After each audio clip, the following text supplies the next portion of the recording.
Hello friends, मेरा नाम पायल भाटी। आप देख रहे हैं अजमेर सूर्य न्यूज़ चैनल। अजमेर सूर्य न्यूज़ चैनल से बने रहने के लिए लाइक व सब्सक्राइब करें और अधिक से अधिक शेयर करें। विज्ञापन हेतु संपर्क करें 8112291071। जल संसाधन मंत्रालय द्वारा आज प्रदेश भर में जल महोत्सव मनाया गया। इस दौरान आज फायसागर झील के किनारे विधानसभा अध्यक्ष वासुदेव देवनानी व कृषि मंत्री भागीरथ चौधरी द्वारा जल का पूजन किया गया। इस दौरान विधानसभा अध्यक्ष वासुदेव देवनानी ने जल संरक्षण के आमजन से अपील की।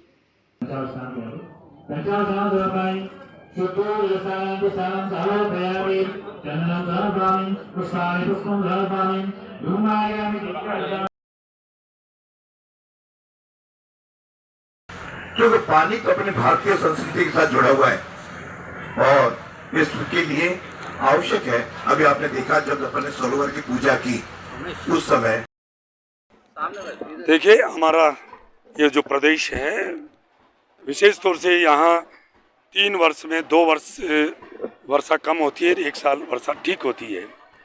जल का संचय किया जाए, जल का संवर्धन किया जाए और जल को बचाया जाए। जल है तो कल है, जल है तो जीवन है। और आज जल महोत्सव है, जल संसाधन मंत्रालय द्वारा आज यहाँ मनाया गया है।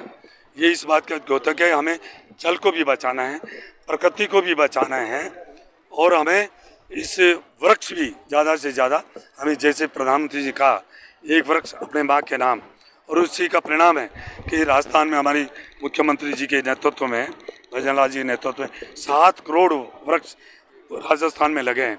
उनको वृक्षों को हम बचा लेंगे और बचेगा कब, उसमें जल चाहिए। मैं तो हमेशा फॉरेस्ट डिपार्टमेंट कहता हूँ कि जब से देश आज़ाद हुआ तब से लेकर अब तक अरबों रुपए फॉरेस्ट के अंदर अनुदान आता है, बजट आता है, वृक्ष लगते हैं परंतु कहीं दिखते नहीं है। कारण उसका है, वृक्ष लगाने का तो प्रावधान है परंतु उसमें पानी देने का प्रावधान नहीं है। बच्चे से भी ज़्यादा संरक्षण वृक्ष किया जाता है। जब छोटा पेड़ होता है तो उसकी रख रखाव करने पे जब बड़ा हो जाता है उसके बाद कोई दिक्कत नहीं आती है।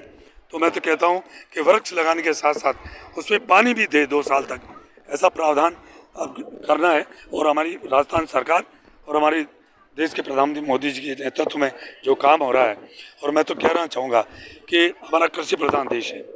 कृषि इस देश की रीढ़ की हड्डी है और किसान आत्मा है। जब तक किसान के घर में समृद्धि नहीं आएगी, खुशहाली नहीं आएगी, ये देश विकसित राष्ट्र नहीं बन सकता है।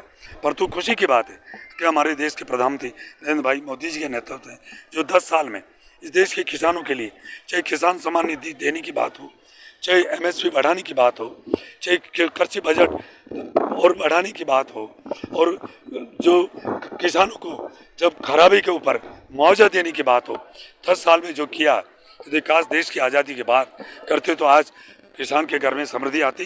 क्योंकि किसान समृद्ध होगा तो प्रकृति भी बचेगी और सभी जल भी बचेगा, सब कुछ होगा।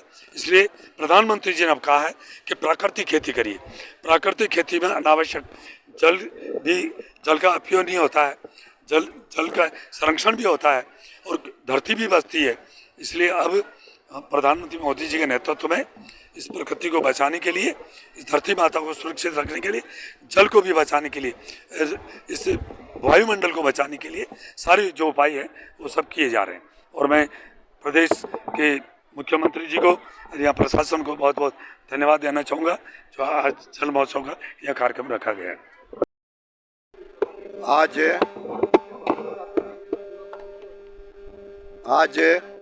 राज्य सरकार द्वारा जो जल महोत्सव का कार्यक्रम आयोजन किया वास्तव में अभिनंदनीय है। क्योंकि जिस तरह से इस बार प्रकृति ने हमारे ऊपर बहुत कृपा की है और विशेष रूप से अजमेर ज़िले के 83% तालाब भरे गए और अपने रूप से अन्ना सागर, फाई सागर जो 40 वर्षों के बाद दूसरी बार ओवरफ्लो हुआ है, पुष्कर है, ऐसे सभी जो तालाब वो भरे हैं। मैं समझता हूँ कि प्रकृति की देन है।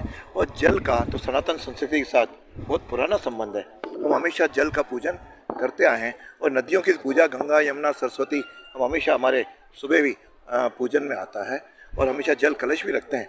तो ऐसे समय जब प्रकृति हमारे साथ है उसमें जल महोत्सव मना करके एक आम जन में संदेश देने का प्रयत्न किया है कि हम जल का संरक्षण भी करें, जल का संवर्धन भी करें, जल की गुणवत्ता भी देखें और जल का सदुपयोग भी करें। हम सब लोग मिल करके इस भारत जो विकसित राष्ट्र है और उसमें किसान उसके मूल में, और किसान बिना पानी के कोई खेती होती नहीं, इस प्रकार होकर के हम यहाँ का आगे धन धान्य संपन्न हो, सब लोग खुशहाली जीवन करें।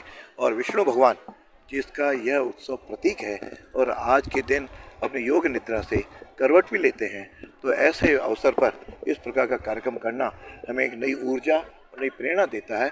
मतलब हम सब लोग इससे प्रेरणा लेकर के जल के बचाव के सदुपयोग के अपने संकल्प लें, नई पीढ़ी को विशेष रूप से अवगत कराएं।